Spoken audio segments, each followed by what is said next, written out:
Okay, so we're live. Welcome back to the Magic's Minds podcast. I'm Matt Burke. I don't know, what's this? Show 47?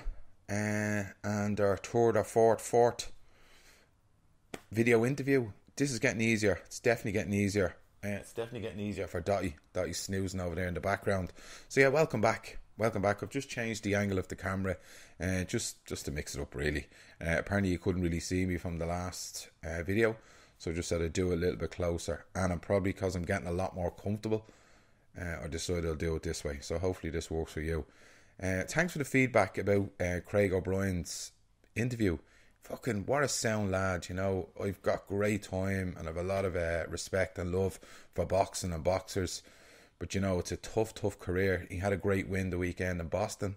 It's brilliant and I wish him all the success. And if you have any interest in sponsoring a boxer, or if you're a nutritional company or food or supplement company or something that would benefit from sponsoring a boxer, I'd say get on that, you know, because he's going to have a lot of exposure through Packy Collins' gym, going to Boston, you know, he's a lot of followers on Twitter. It'd be well worth looking into and it'd be brilliant for him. You know, these small margins can have a huge impact on his career and his success, you know, whether it be through nutrition or whether it be through funding, whether it be paying for whatever. I don't know what way sponsors work, but if it's something that you would be interested in, I would say go for it. As I say, he won the weekend, it was brilliant, so I think he's on his way up in the chance of success. Yeah, so I'd say definitely get on that. So it was brilliant that your feedback, that you liked it. I loved it. It was brilliant spending time with him, you know. On the show today, our guest is Will St. Leger. Will is an artist and an activist. So I went over to his gaff and we done the interview. What a lovely human being. I came across Will a couple of months ago from listening to a Blind Boy podcast. Him and Tony Walsh were on it and I listened and I loved the both of them talking. I said, geez, I'd love to have them on the podcast. And as you know, I've had Tony Walsh on the podcast. And that was fantastic. So I got in contact with Will, really because he posts a lot of stuff around the HIV. And to me, and from his knowledge, it's a fucking epidemic at the moment, you know. And I just wanted to ask so many questions. So it was brilliant to get him on the show and to talk about that. But also talk as well about his life as an artist. I didn't know an awful lot about him. I knew he'd done some work, but because I was doing the interview, it gave me the opportunity to research some of the stuff that he did, and it just blew me away. I was blown away by just reading on it, and then by sitting down with Will, I was able to get an insight to his life and the work that he did and the reasons and the passion behind it. And he's just, I don't know, he's a unique character, really, really unique, lovely, decent, really, really lovely human being. And you know, when I heard about the amazing work he's doing with ACT UP and the activism, it makes you fucking feel inadequate that you're not doing enough in society. But that's probably just another stick for me to beat myself with. But I'm doing my best. Hopefully these shows are making a contribution to helping other people. So that's my little bit to humanity. But it was brilliant to sit down with Will. So hopefully you will enjoy this interview. I loved it. As I say, he brought me out to his house and we had the chats, and we had lovely chats beforehand, and then the podcast we sat and chatted. And it was really rich and educational and informative and just really, really good. And I hope you get what I got out of it. And that was fantastically brilliant. Another side note, I was just at a podcast audience. You know, I'll say that again. I was at a show, Panty Bliss. She has a podcast called Panty Socrates. And I got an invite from Helen Shaw and John from the Mill Lane, or is it the studio that they work at? I can't think of the fucking name of it, but they invited me over to be in the audience, and I went over with my daughter, and it was around sex and sex talk. And I know I've talked about it on this show before. It's one of the things in life that I'm really, really weak around, and I find it difficult to have the conversation. I'm even squirming in the chair now just even thinking about it. But it was brilliant. As I say, Panty was there and she had 6 other people. The likes of Richie Sadler was there. I've asked him to come on the podcast before. I'd love to get him on. There's a few things excuse me, I'd like to talk about. The likes of, you know, homosexuality and football and sport. Why is it not out by now if we're such a diverse and open society? It's still, for soccer people, to not come out yet, there must be a telltale sign, and that's the side guys around it, I think. And I'd love to ask him a few questions. It was himself, and there was another lady there called Shauna. She's got a sex shop called Sex Shupa, and there was another lady there called Tara DeVore. Tara DeVore is her name. Fucking brutal at pronouncing names. And there was a couple of other people. Paul Ryan, he was a sex doctor, and it was brilliant. And it just looks at us as a culture and why we don't talk about sex and all these other things and their take on it. It was really brilliant. And as I say, I went with my daughter, and at times I was fucking nearly falling out of the chair with embarrassment, some of the things that you were talking about. But I like to do things that put me out of my comfort zone, so it's brilliant to go. And it was an opportunity then to meet some of these people and ask them to come on the podcast. So I've asked a couple. I'm not going to commit to who said they'll come on, but they did say they'll come on, so hopefully, fingers crossed, we'll get them on and I'll get myself into some awkward, embarrassing situations. I just have shame and embarrassment around sex. It's from, I'm not saying it's from my parents, just from growing up. It was just wasn't talked about. I don't feel comfortable even when I'm with new partners and talk about old partners and sex. I clam up and I go no, because I just feel I'll be judged and it's dirty and I don't want to know their past and they should know mine. But realistically, we should be able to talk about it. It's fucking just natural. It's just be honest and open, and yeah. So that's what I'm trying to do going forward. And it'd be brilliant to have those on and to talk about it. So yeah, that's the crack. So look, have a listen to this show. Let us know what you think. As always, I'll ask you to like and subscribe on our YouTube channel, iTunes, all the podcast mediums going across. Have a look. We're on all those. So give us a rating and a review. Subscribe and like, all those fucking things. I don't know. That's apparently what you say. As always, I'll thank my sponsors, Noel Riley from Rooney Media Graphics, Carolyn Harvey from ISA Nutrition. And I will always say to you, mind you and mind yourself. Look after your little self and enjoy the podcast. Have a great day. Bye-bye. Okay, so we're live. Welcome back to the Magic Minds podcast. I'm Matt Burke. On the show today, my special guest is Will St. Leger. Will, how's it going? That's great. Thanks very much. Thanks for having me, Matt. I'm absolutely delighted to have you on, Will. Oh, I'm thrilled to talking to you as well. I mean, we've been talking for the last while, and I've been looking at some of the stuff you're doing, but I'm just thrilled that you've come and talked to me today, because I think we're going to get into some really important issues today. Absolutely. I've asked Will to come on the show today because Will's an artist and also an activist, so we're going to have a look at both big parts of his life. So Will, just give us a little insight to your life as an artist, your background and that. So my life as an artist sort of started about maybe in the early 2000s. Well, as a street artist in the early 2000s. Before that, I was a graphic designer for many years, and that's what I studied in college. So the sort of street art side of the taking the stencil side and doing all that street art started about the early 2000s, and a lot of that started with work that I was doing with Greenpeace as well. I was with Greenpeace for about 5 years in the UK, and used stencils an awful lot, and so the protests that we did, and so that leaned me towards then, if you can use stencils to, we'll say, alert people or at least communicate with people about climate change and deforestation and a lot of the issues that we were tackling at the time, then you can use stencils then to do other things, other social issues and other political and social issues too. Cool. We just had the chat there just before we come on, and it sounds to me that you had kind of really open mind and liberal parents.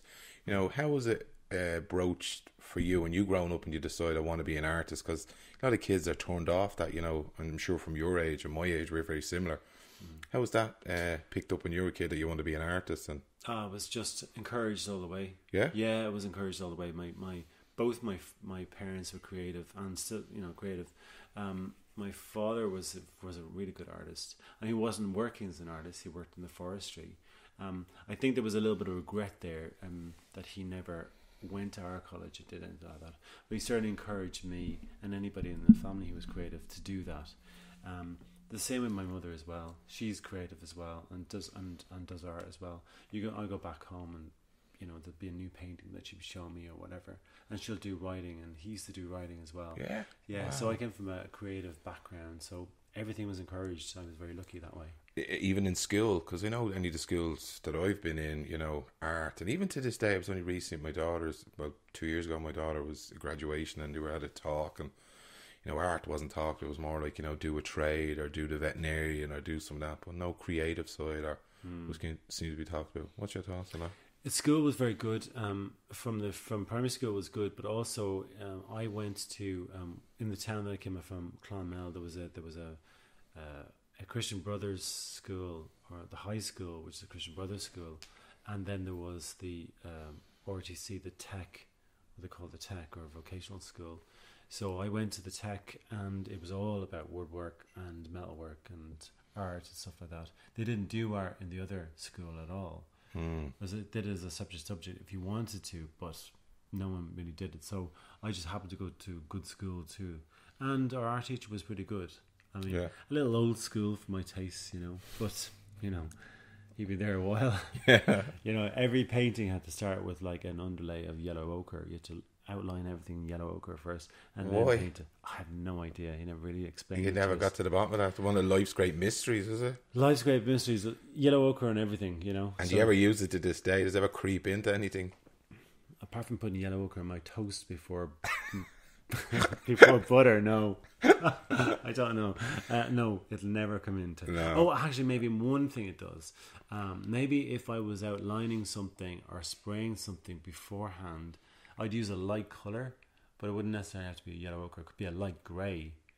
And then when it comes to putting down colour in prints, you always put a lighter colour first. So I guess that was what he was saying, was put down a lighter colour first, then build on top of that. There's method in his madness. There was, yeah, madness in the ultimate word, because he was contrary.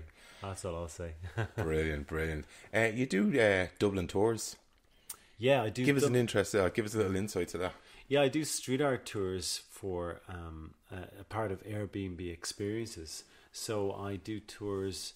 I'm not going to say every weekend, because I stopped doing them over the sort of winter period. I don't really fancy doing them over the winter period, but I'm starting up again now. So I would say most weeks you'll find 1 or 2 dates in the calendar where I'll take people on a street art tour around Dublin. Cool.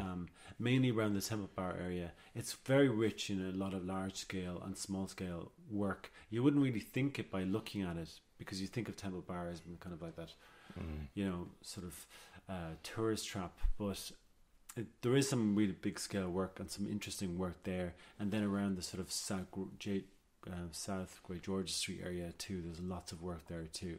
So it's a mix of international and national and homegrown artists that are there.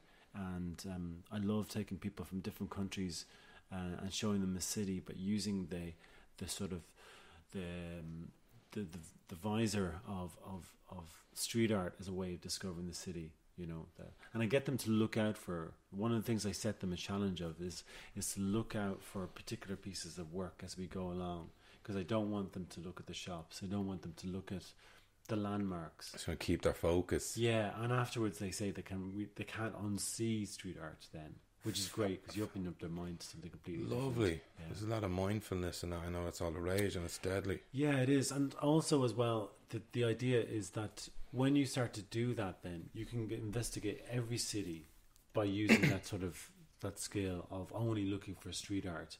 Because while I have always said to people, if you want the temperature of a city and a society, look at the walls. They will tell you what's going on. Now, if there's nothing going on, there's nothing on the walls, it's either a lot of repression or no imagination whatsoever. You know, so that's fascinating. Yeah, but so street art and writing on walls will tell you an awful lot about what's happening in the city. So, what is the tone of Dublin City at the moment, then, based on the art that's going on now? Then, on the art that's going on now, you see a lot of stuff, especially with Subset. We'll talk about things like vulture funds. I noticed that one of the pieces that they did recently was on vulture funds. Housing is a big one. Homelessness is a big one. So any of the artists that are out there now, you'll see that. Direct provision is another one as well. And actually going to be working with a artist from the Subset crew in the next week or so, doing an act up one as well. along the Lewis lines, just there near the forecourt. So sort of an act up sort of aches collaboration, which is great. Definitely. I seen a lovely piece that you done when I was just doing a little bit of research before this interview. Trouble fades out in the open. Yeah. Give us a little insight. I was blown away with that. I loved it. I watched a little documentary as well that you done. I've seen the trailer. Yeah. It's a fantastic piece. That was turned into a documentary film. It has it? Yeah, it has. I can't find it on Vimeo. Is it on? It's still going around. Right, I've been looking for it for ages. It did its premiere in Germany just last year. Okay. So they're still wanting to put it into festivals. Okay, gotcha. So we can't put it online until it goes through all the festivals things. So the genesis of that particular piece was that after I lost my dad in 2015, we had a fairly troubled relationship. There was lots of there was violence there. There was a lot of dysfunctionality at home. A lot of that I've talked about in the film. And when he got sick and he was and he was on his deathbed, he could not bring himself to sort of patch things up, which he'd done with other people. Now, there was a part of me that kind of was dismissive about that and said, well, I don't really care or whatever. But I realised that I was carrying a lot of that around, a lot of that, a lot of loss, a lot of grief there for about 2 years. And it creeped up on me and it sent me down into a kind of spiral of depression. And I decided that I was going to tackle that, but I was going to tackle it by doing something that equally helped other people who could not say things.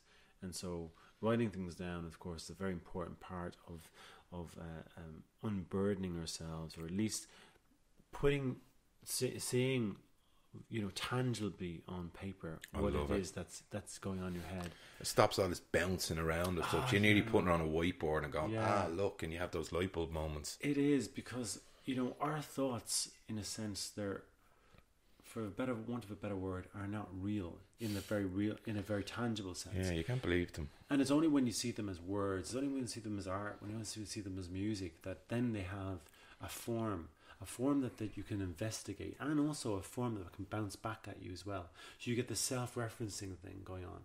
So I decided that I wanted to create a bank of secrets, a place where people can go for one day and write down anything that was on their mind, a grudge, a worry, and put this down on paper. I would take that, this deposit that they were putting in the bank, wouldn't read any of them. They all went into sealed envelopes, burnt them all in the end, and made a bonfire out of them, burnt them all, and made it into ash, a bundle of ash, which I then ground down, mixed with paint, and paint on that wall. So the idea for this piece was that it was a water-based paint. It was a water-based paint, but funny enough, the Project Art Centre, which I painted onto, is a little bit protected from the rain. So it did degrade a little bit, but maybe not as fast as I expected. So it was up there for about 6 months. The idea of words that troubles fade out in the open is that the sort of physical fading out in the open that I wanted the degradation to have, but also troubles fade out in the open in the sense that when we start to say things, when we start to talk about things, they lessen the impact. The anxiety that we have around them tends to dissipate. Brilliant. I ring so many bells for me. Where did you come up with that masterpiece? Did it just evolve? Did you just add to it, or just... Yeah, it kind of came from the idea of like something that my friend and I did about 2 weeks ago. It was called an honesty fire. An honesty fire we built, I was down in West Cork, and we were like out taking long walks and picking wild herbs. He's a herbalist, and picking herbs and whatever, and looking at different things that are in nature that have medicinal qualities or nutritional, properties in them that are good for your health. But also I need the science part of it as well. I need to know that they actually have basis in science. I'm not one of these people that thinks that everything that's green has something good in it. So you don't believe in unicorns, no? Oh, I believe in unicorns, yeah. Just to piss off Gemma Doherty.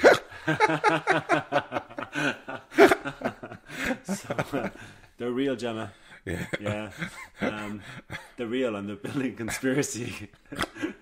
So them and the flat earthers. Oh my God, the flat earthers. But so the idea is then to if you have something that's on your mind, if you have something to gather things that are holding you back. It could be to gather things and create a fire out of it. There's something very purifying about the fire, and I think it's because it's linked as well to a very primitive past where the fire was not just heat and not just its ability to cook, but also protecting us against wild animals and stuff like that. So there's a very spiritual side to the fire. Now, I'm not a huge spiritualist in that very sense. I mean, I've been through a lot of that sort of spiritual journey, but I'm very more pragmatic, very more scientific-led and skeptical these days, but I still am a dreamer in the sense, and I still hold the power of imagination, that I can believe that a fire has a power in a spiritual way, whatever that means. So once I came up with that sort of idea, I thought, well, then I wanted to put it into very practical city terms, and the city terms of it is that we all use services every day, and one of those things is a bank. The idea of a bank is that it stores things that are valuable to us. But what if those valuable things that you put them there? There's a lot of trust you put into a bank from that, and banks have let us down in the past, and this is where that came from as well. Wow! So it came from the crash as well. There's a lot going on. It's quite complex. The banks had let us down the time, and so by using because it could have been a post office, it could have been, I don't know, anything else. Yeah. But I wanted it to be a bank because I wanted it could be almost like a truth bank, or it could have been. But the idea that it was safe, and the idea that you could trust institutions again, or at least trust something again, because we lost trust. And so, I never read any of the secrets that are in there, and sealed them all up, burned them, and created paint out of them to make this thing. Something I wanted to replicate a lot around the country, and something I still might do down the line. Yeah. Mm-hmm. Has anyone talked to you about it, like that has put secrets into it? Have people come back to you and said, it was really helpful, or did you get feedback about it? I did. Even people who are actually really good friends of mine today who I didn't know then. Like there's a couple of people who I'd forgotten that were part of this sort of 70-odd people who were in it that are really good friends with me today. But I was talking about the project there. They were talking about it, and they were saying, "Oh, I was one of these people who put the thing in." Now I said, "I don't want to know what you put down." Yeah, I know. And they said, "That's fine. I'm going to tell you." Did they get great peace from it? Yeah, they said that. And for me, that was a very private moment with them. But it was really a way of them literally letting something go, writing it down. And I saw a lot of people in pain when they were writing stuff down. I saw a lot of people, a lot of tears, and that's poignant. It really is for them.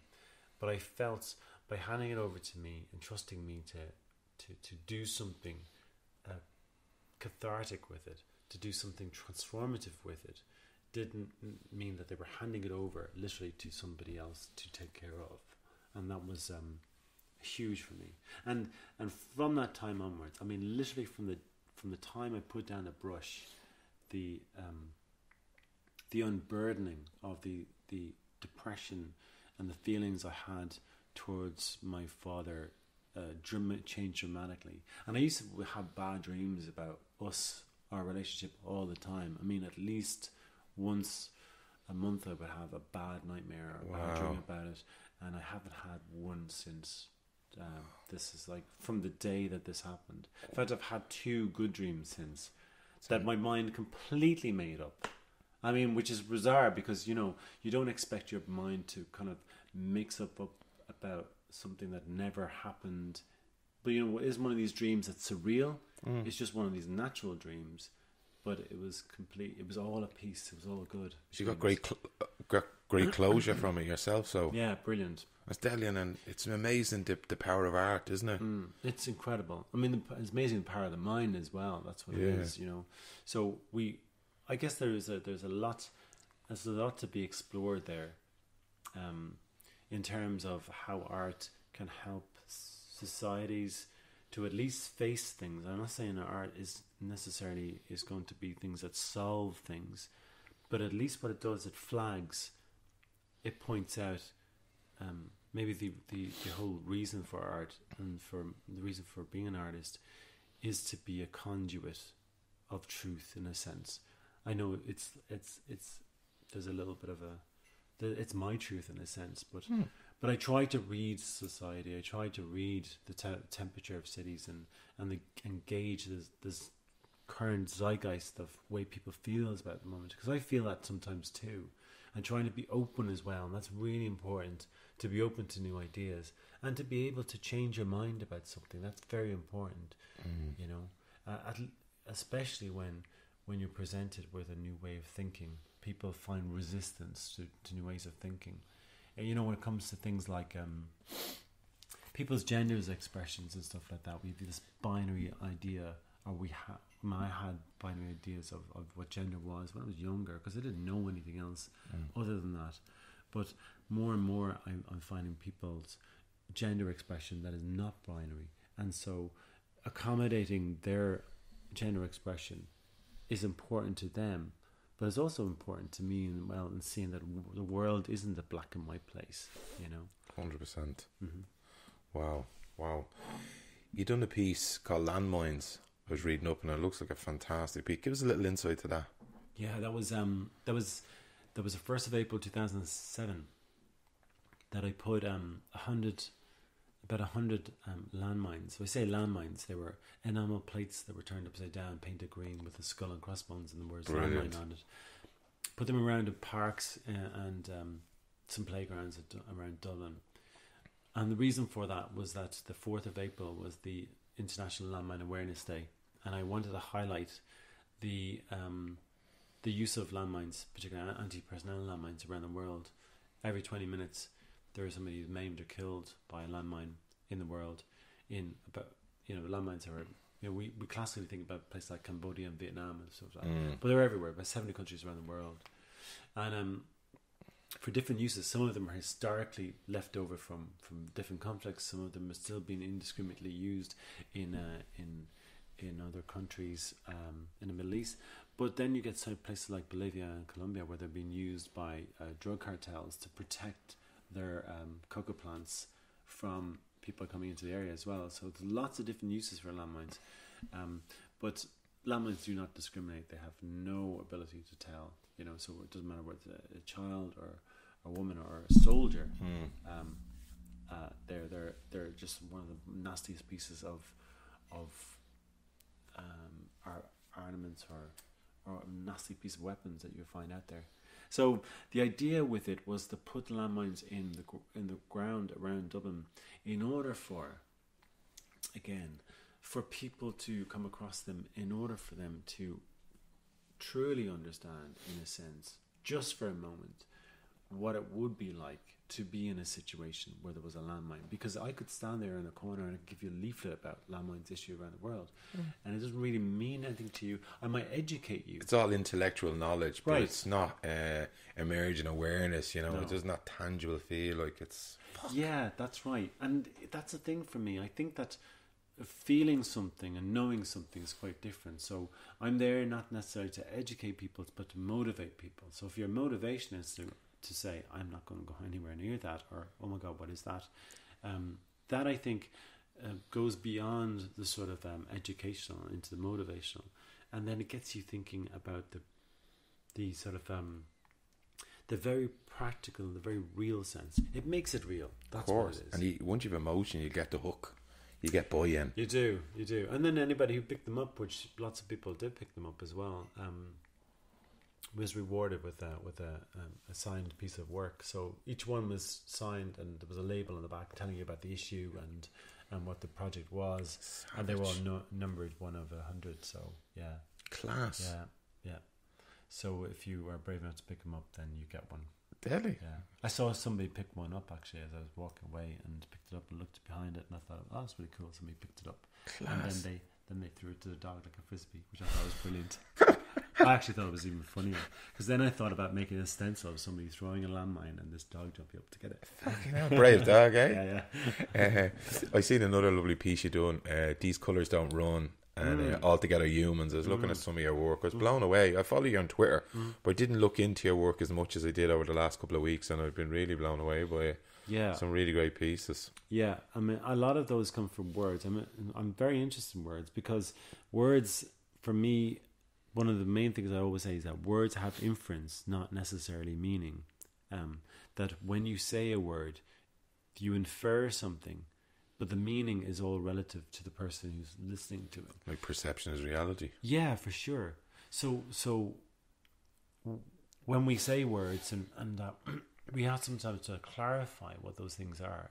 You know, when I have discussions with people and we talk about, say, the words like God, I was like, before we start into a conversation about God, what does God mean to you?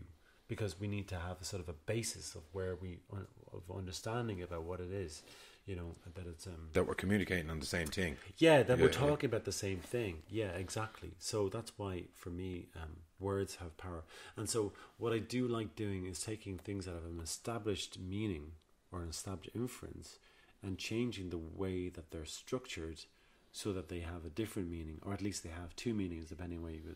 So altogether, human is a kind of an expression that we use, but in the context of the show that it was a fundraiser for ACT UP, and also to highlight Irish AIDS Day. Altogether, human came down to looking at the words HIV, human immunodeficiency. I'm getting mixed up. Human immunovirus. Was looking, the first word of HIV is human, and I thought it was how ironic that we focus so much on the word virus and very little on the first word of HIV, which is human. So we almost like take the human away from the word HIV in order to sort of, because the inference there is that the scare or the fear is around the virus, but we've turned that into the fear of the human, and we dehumanize people who have HIV, and that's what leads then to stigma and to discrimination against people. Wow. That leads me nicely on to your work as an activist with ACT UP, which I'm really interested in. Give us a little insight to that. Wow. So, ACT UP, I would say that a short history of ACT UP is that ACT UP, AIDS Coalition to Unleash Power, started in 1987 in New York in response to the negligence, the political negligence and inaction by the Reagan government to respond to the HIV and AIDS crisis in America. Remember, by the time ACT UP came about in 1987, there had already been 5 years of a crisis there where more and more people were getting HIV and more people were dying of AIDS in their thousands, in their tens of thousands. So the response, grassroots response to it, was to create a direct action group that would actually put their bodies on the line, activists who put their bodies on the line, to force the government to spend money in research, to look after people who were dying or living with HIV, AIDS, and also to put pressure on the research companies, on the FDA in particular, to release the sort of some of the drugs that were being looked at the time and speed up the process by it, where a drug goes into from trials to the people who needed it.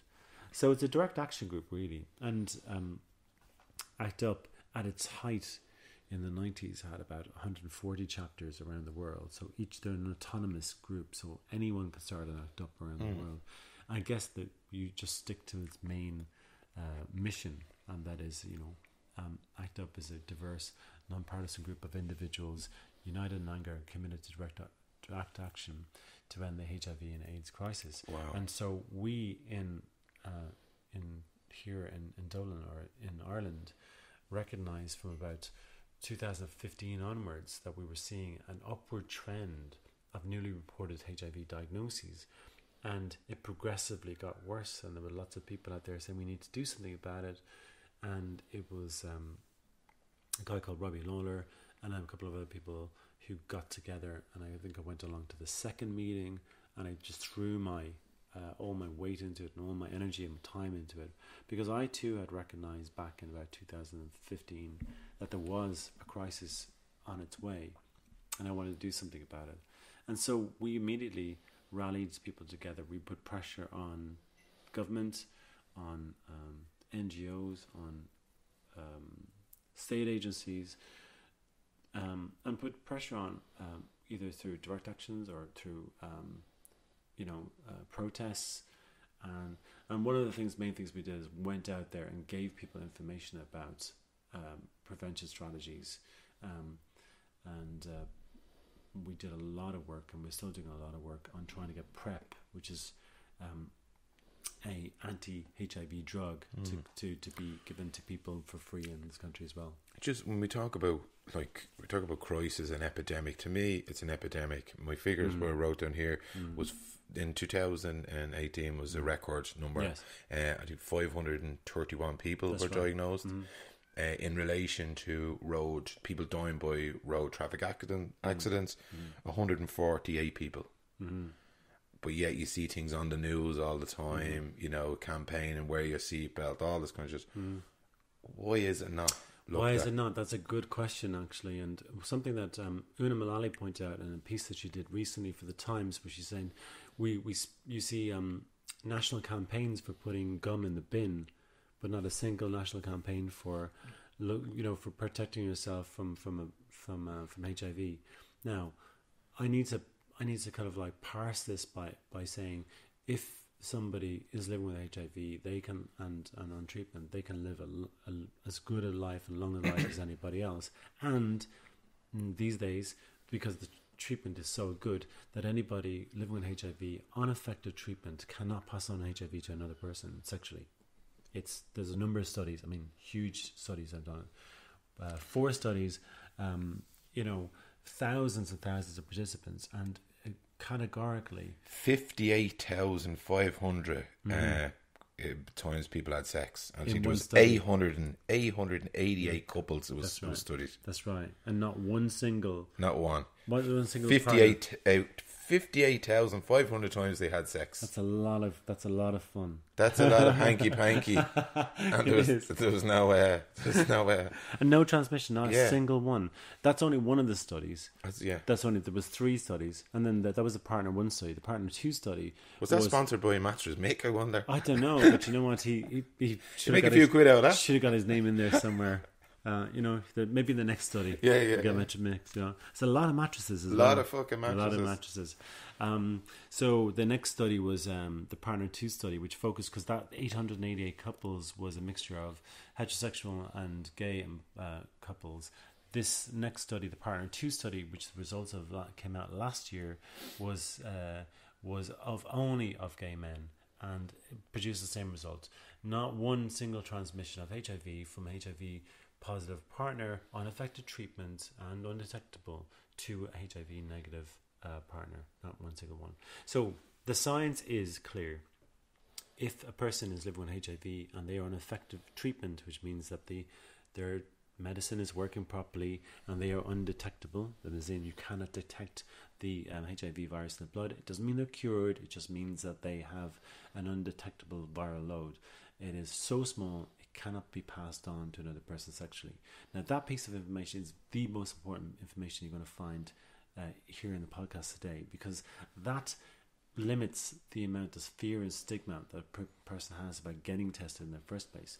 So I had it when I was younger. That's this idea in my head that if you get HIV, you're going to get AIDS, you're going to die. I mean, there was a time when that was true for 100%, yeah. But a medication that medication started to come through, combined with medication started to come through in about 97. So that hasn't been the case for anybody who can get access to medication. And getting access is important because there are lots of people around the world who still don't have access. Of course. If you get access to that medication, there is no reason that you can't live a long and healthy life and also have children. No problem, because you're undetectable. You can't transmit the virus. So I've known loads of people who started families. So that's the U equals U movement. That's U equals U. Undetectable equals untransmittable. So I know loads of people, even in the last few years, who've started families, which is fantastic for them. Brilliant. There's no holding back. I mean, to say that HIV or living with HIV is not a death sentence anymore is a disservice to the medication and all the science behind it, because it's more than just about not being a death sentence. It's actually the start of life for that person, in terms of they can plan for the future and do all the things they want to do, and in life in terms of they can have children. And so that's why we really got to rethink the way we think about HIV, and also we've got to educate ourselves and rethink it a lot better. Now, I had to go through a lot of education too, because there was a lot of stuff that I just didn't know, or else I had really faulty ideas about. So when I joined ACT UP, one of the things I was doing was to educate myself about the prevention strategies, about the treatments, but also about stigma as well. And I did know people who were living with HIV before I joined ACT UP, and that's one of the reasons that led me to it, because I had 3 friends in the space of 18 months who became HIV positive. And that was a bit of a shocker for me, because for one, I hadn't heard about it for a long time, you know. And the problem is that we don't, when people don't talk about something, it just gets shuffled away into the background, and we don't think it's a problem anymore. So then we let our guards down. You know, mistakes can happen, and that's how people get HIV. Most people get HIV from unprotected sex, and if we were to be honest with each other, there's been plenty of times when that's happened. But for some of us with who know our status, that we were just lucky that didn't happen. I was the same as well. I was in London for 10 years, from 94 until 2004, and all that time I'd been in a few relationships in that time, but I didn't get tested once for HIV, which is insane why I didn't. But what was the reason I didn't? So the reason I didn't is because, one, I didn't really know an awful lot about I come from a country where being gay was illegal up to the point where I left. I didn't really have a lot of education about HIV or STIs at school, practically none. So I didn't think I was at risk. I didn't see myself at risk. It's a blind spot. Yeah, it is. I'm in a relationship, so therefore I'm safe. Relationships are great, but they're not a prevention strategy. And it couldn't be probably not a loyal relationship, you know. For sure. Yeah, I mean, trust is not I won't want necessarily people to... Trust is not a contraception. Yeah, it's not. And I don't want necessarily people listening to the podcast thinking, well, to immediately have to be suspicious about each other. But at the same time, you can't be naive either. That if you are in a relationship and you are not using any form of protection, whether it's PrEP or the U equals U or or using condoms, then you are in a sense open to any of those things happening. So I would say that the most important thing is dialogue is the most important thing with your partner or partners, and getting checked is vital. I get checked 4 times a year. Every 3 months I get an STI check and an HIV test. That's because I'm on PrEP, and PrEP is that drug we talked about earlier on. So it's a very simple thing that puts me, every 3 months, takes about an hour, puts my mind at ease. So maybe I'll talk about PrEP as one of those things that was going to really be the game changer in terms of reducing HIV numbers. PrEP is pre-exposure prophylaxis, which is a anti-HIV medication that's taken by people who are HIV negative. So it's only HIV negative people who can take it. And what it does is prevents HIV from taking hold. That's it. It protects you from HIV. It's almost complete protection against it. Were we talking 99%? 99.9%. Yeah. I mean, we're talking about almost complete protection. And the reason I would say that is because you can never say anything's 100%. Of course. It's just that there's no... So we see roughly around the world now there is about 250,000 people taking it, which is again, it's a fairly new drug. It is available in Ireland, has been available in pharmacies since December 2017, but its cost, which started about €90, has come down. The cheapest you get PrEP now for is €50 for a 30-day supply, so 30 pills. Okay. Now, you can buy it cheaper online, but again, there's a problem of importing medications into prescription medications into Ireland. It is prohibited. Yeah, So, you have to have a prescription. You have to have a prescription. Or pay VAT and all that kind of stuff. Yeah, so it is important, but it is important to get your checks beforehand. If you think that you are vulnerable to HIV and you fit into a category that is vulnerable to HIV, if you're a sex worker, if you're a gay and bisexual man, a person who is not using or heterosexual, but somebody who is not using condoms consistently or correctly, then you would be considered vulnerable to HIV. It depends on, of course, your partners and their relationships as well, of course, and the sex you're having. So it would be beneficial for you to go and talk to, if you thought you were at risk from HIV, to go and talk to a sexual health clinic or talk to a doctor if they were clued up on PrEP, which a lot of them aren't. Are you not a lot of the GPs, are they aware of it? Or they are. The level base, the knowledge base is increasing because a lot more people are asking about it, but we don't see the level base, knowledge going up as fast as it should be in order to sort of like make an impact. But availability is the most important thing, making it available. So I buy PrEP online. It costs about say €70 for a 3-month supply. That's about 90 pills, which is really, really good. So it works out about €1 a day, which is, yeah. I mean, like, I bought a coffee today, it was like $3.10. I was shocked. That's 3 days worth of PrEP. Oh, Jesus Christ. But that's in relative terms, it's sometimes it's good to put that into relative terms. €1 a day for peace of mind, it's great. So it's just important to get checked to every 3 months, get your prescription and go back and get more PrEP again. And so I will stay on PrEP as long as I need to. Is there side effects to it? Some people experience short-term side effects at the very start. About 5% of people do. Usually it's kind of uneasiness, sort of stomach uneasiness. Okay. Some people experience some nausea, but it usually passes after about a week. But other than that, it's very well tolerated, and it's safe and it's effective. It's really effective. So what we've been calling on, ACT UP has been calling on, and is that the government provide PrEP through the drug payment scheme or through the HSE PrEP to anybody who needs it with no financial barrier. Now, not everybody is right for PrEP because, it's not for everybody. Some people are going to use condoms. They may not be part of a vulnerable group who need to use PrEP. They don't need it. But some people who are using condoms inconsistently, incorrectly, or not at all, would be beneficial for using PrEP.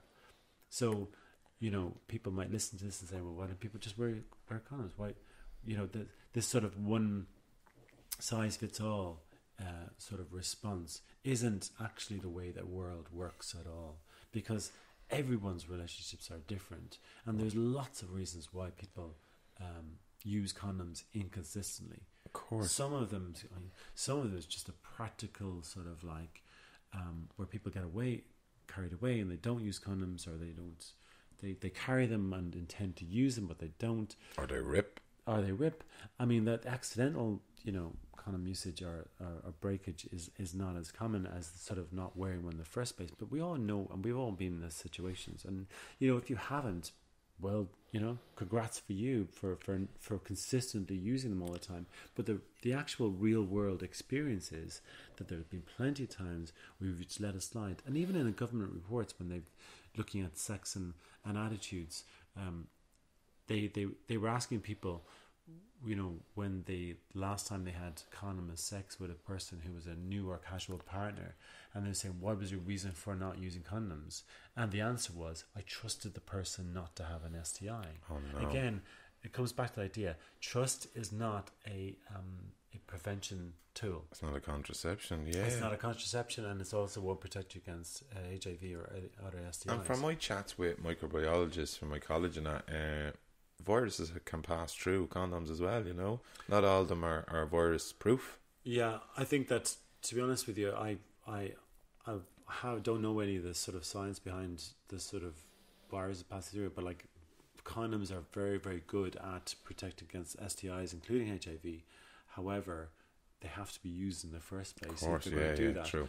And then there are some people who will be in different types of relationship. We all have this binary idea of relationships. You're either with somebody or you're single. Do you know what I mean? And there are lots of different people. There are people in open relationships, people who have committed partners and then are open with other partners as well. We can't use a sort of a binary idea to relationships. So we've got to start seeing the world as it is. The other thing as well, we have to ask ourselves as well, people coming in, through the education system, what are we actually teaching younger people about sex and healthy attitudes towards sex? So a lot of the attitudes and the feelings we have about sex also stem from sort of the shame of sex and STIs. Whatever, we don't want to talk about it. Of course, and we just had that conversation earlier, about the shame in Ireland. So that brings me back to my question when I asked you about the road safety, and I'm not talking about, is that this innate shame, fear, of HIV? Is that why it's not talked about? Is it not why it's campaigned? Is drink driving and wearing your seatbelt more important than something that was caught through sex? Yeah, it is. It actually does. A lot of it comes back to some of it stems back from a historical idea that HIV equals, that you're going to die, and for some of the people who get those diagnoses every year, some of those people would be met with that news that automatically they think that they're going to develop AIDS and die. That's what it means to them. That's because the way that we talk about HIV and the science of it has changed so much that it hasn't caught up with the sort of day-to-day reality of it. So you mentioned HIV and the word AIDS and HIV together in a sentence, and people automatically have this idea about these people with with weight loss and skin lesions and all that kind of stuff. That doesn't happen to people who are getting medication. HIV treatment is very good in this country, and it's free in this country to anybody, regardless of where you're from, or your sexual preference or gender or whatever. It doesn't matter. And keeping people healthy is the best thing you can do for public health. That's what public health is about. But the benefit of the medication, that is not only just help that person to have a normal life, but it also makes that person confident about the fact that they cannot pass it on. So it has that multiplier effect. So really it's up to every single one of us to know our HIV status. That is the most important thing you can know. And if people inquire about my HIV status and ask me, I say the answer I give to them is that my last test was negative. And I think that's a very important way of saying it. So I don't say I'm negative. I mean, that's one way of saying it. But I always say my last test was negative. The last test is negative shows that your status is not a permanent thing. Somebody can say, "Oh, I'm HIV negative." Well, when was your last test? Like 2 years ago. Well, that status could change. Wow. Now, it all depends on what type of sex you've had, or your vulnerability or risks in between. But don't just assume that because you feel fine that everything's fine. I mean, I do think that people need to know the status. And I'm not just talking about HIV, I'm talking about other STIs in general, because, there are lots of STIs that don't show noticeable symptoms. It would be like, half of men who have chlamydia or gonorrhea will have symptoms, half won't.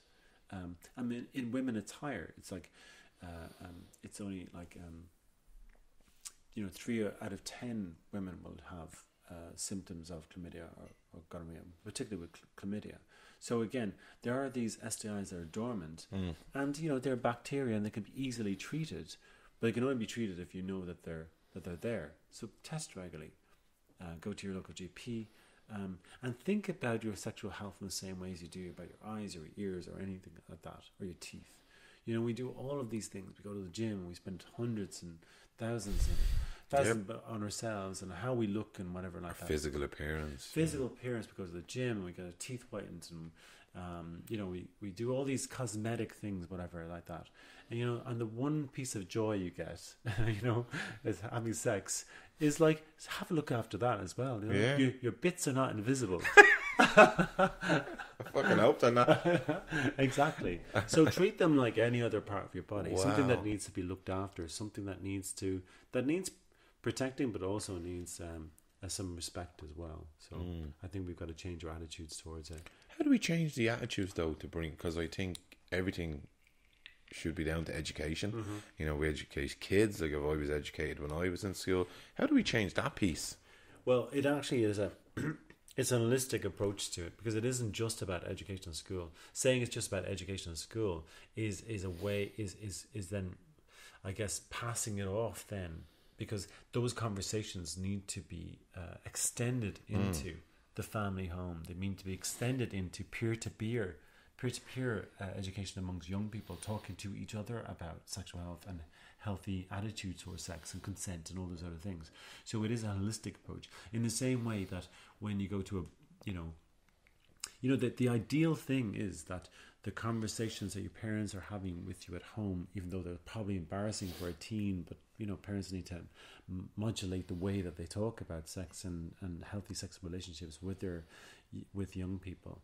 But that should be parsed with, when you're waiting for the bus to go to school, that there is a bus shelter that has a sex positive attitude towards sexual health, and that mixed with debates on the talks on the radio, mixed with advertising, online messaging, that all comes back and all clarifies and compounds that same idea that being sexual health is an important part of your being and of your well-being, and it's something that should be looked after. And if there's something that you don't feel is right, then you should feel free to talk to somebody about it, whether it is parents or whether it's a friend or whatever. So it's only when we start that holistic idea about attitudes towards it, because when we talk about the things like road safety, I mean, if you sat into a car and you saw somebody and they didn't belt up, you just say to them, throw the belt on there now. If you'd notice it, right? But in years past, I mean, I remember go back to like the 70s and stuff like that, where all these things were sort of like, you wouldn't say anything to anybody.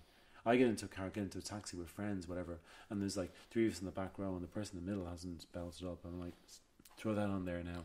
I recently just had that with somebody. Did you? Yeah, we were just talking about it. They don't normally wear a nice seatbelt. First I was worried about me getting injured. Now, because I don't really care about it, now I'm worried about them. Yeah. So, but people just do it, don't they? So that's a peer-to-peer. That's a good example of like you talking about something. So you didn't let it go. You noticed it and say, yeah, you got to look after yourself there, whatever. But then that's reinforced then by the government adverts, reinforced by bus shelters and by the adverts you see on TV. And it's only by political investment, and it's only by the NGOs invested in it as well. And also people talking about it. I mean, we see those adverts, the ones that are doing the most powerful are the people who are actually talking about the real life experience of it. And so that's the same with HIV as well, that we need to hear from people who are living with HIV, talking about stigma, talking about how they have been treated differently in the past, but telling you at the same time, the world has changed. The way we fight this virus has changed. I am now on, they say, a person with HIV saying, now I'm living with an effective treatment, which means that I'm going to live as long as anybody else and have a healthy life. And I'm being treated and undetectable. But how is society treating me? It's still treating me as a vector. It's still treating me as like a vessel. It's just like, the really negative words that we used in the past, like an AIDS carrier. Those words are destructive to people. And all they just do is send people into the darkness with that shame and that stigma. And it doesn't. If you don't allow people to talk about it, then none of society is having a conversation about it. I went to see a play recently called The Morning After the Life Before. I think it was on Anne Bake. It was on in the Bewley's Calf, and it's around the whole the marriage equality, the referendum stuff, and there was one piece in it when she was talking about her youth and about growing up and being gay, the stigma attaches, if you're gay, that's related to AIDS, HIV.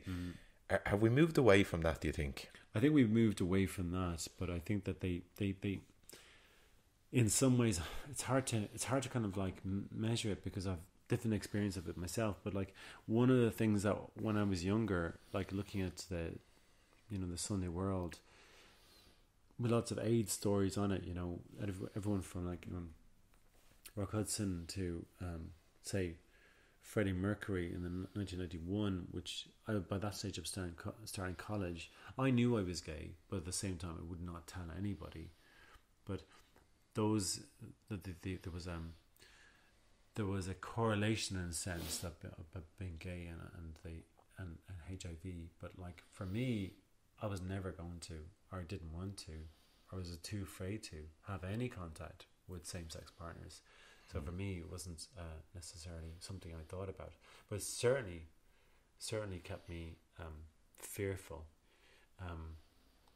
I think that sort of it split off, and I think that after the combination retrovirals came in 1997, and people who had access to antiretrovirals didn't die in the same numbers that they do before. I mean, it has really changed the landscape of it. What happened was that, in a sense, that the medication then allowed people to get on with their lives, and then you didn't hear people fighting for their lives anymore, and so it became a manageable condition, and so it seemed to have stopped there. But the news never carried on that this remarkable medication was not only getting people to live with their lives, but also making them undetectable.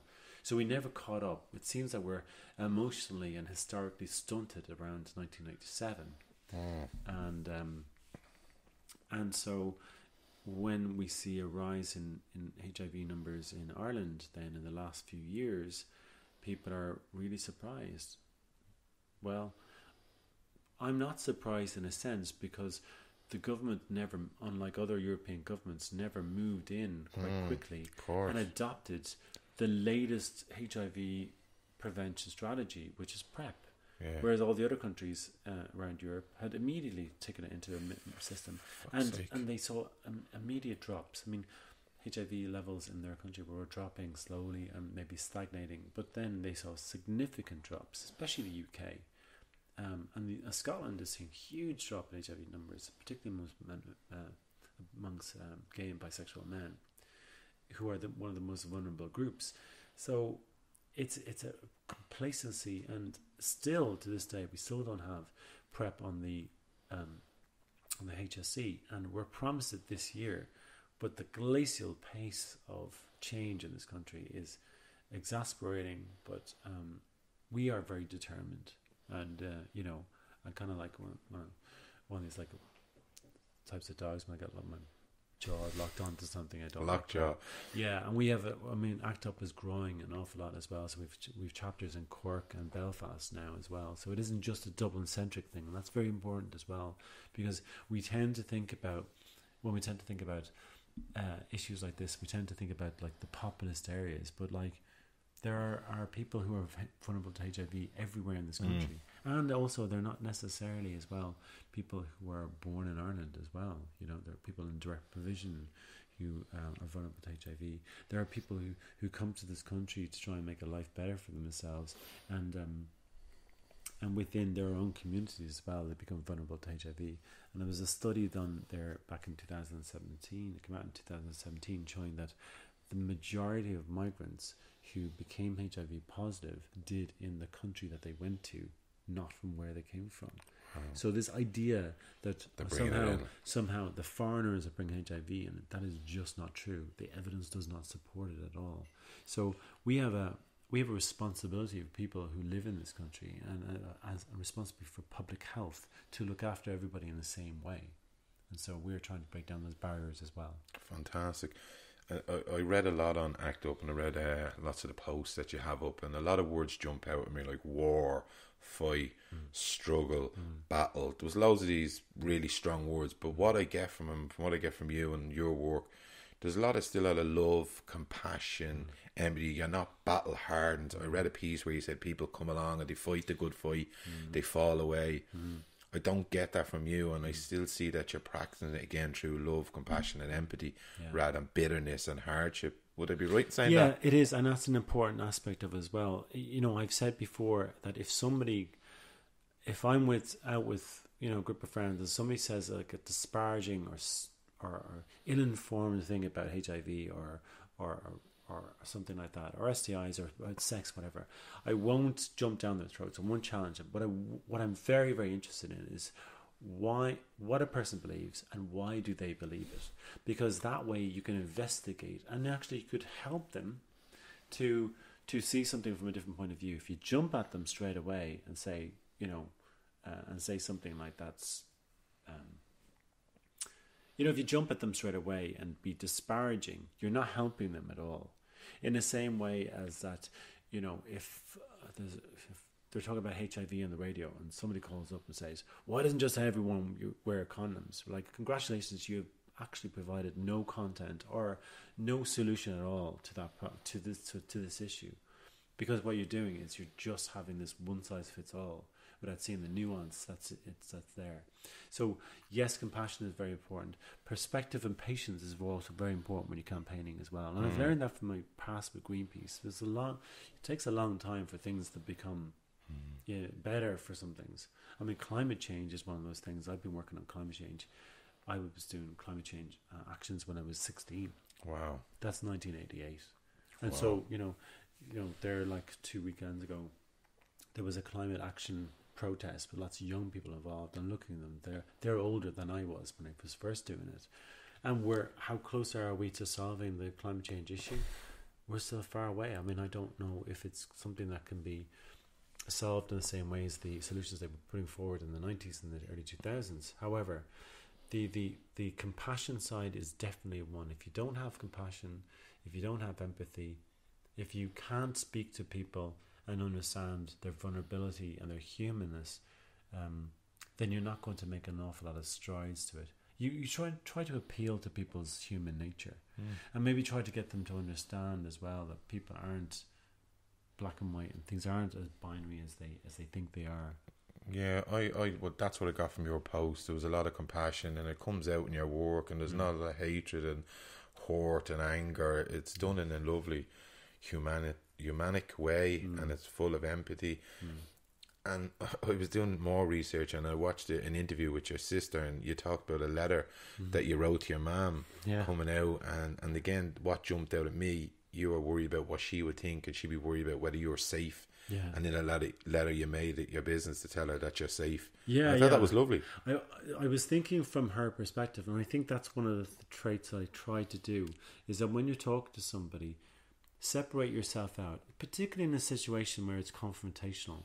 Separate yourself out, and sometimes I see myself physically do it. Yeah. Put yourself as a third person, the observer, and whatever you say and whatever they see it, try to see it from the other person's point of view. Yeah. So the third person is a great way of doing it. So when I'm constructing that letter, I'm trying to anticipate me telling my mum I'm gay. What's the immediate reaction she's going to get? Well, immediate reaction back in the sort of 90s is that gay people tend to get HIV more and die from AIDS. That's the reality back in the time I was in the 90s.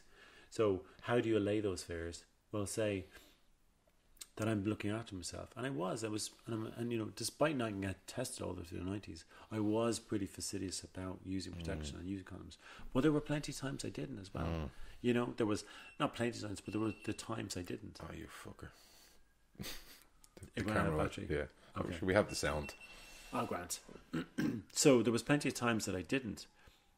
So it was those times I didn't. I was just lucky. That's all.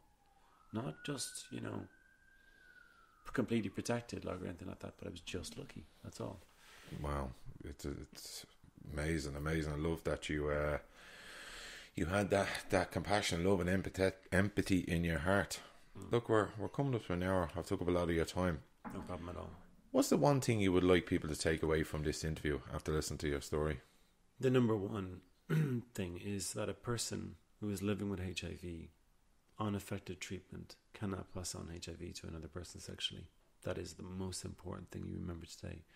If you hear about HIV, if you hear about somebody living with HIV or somebody who's HIV positive, whichever way it's phrased to you,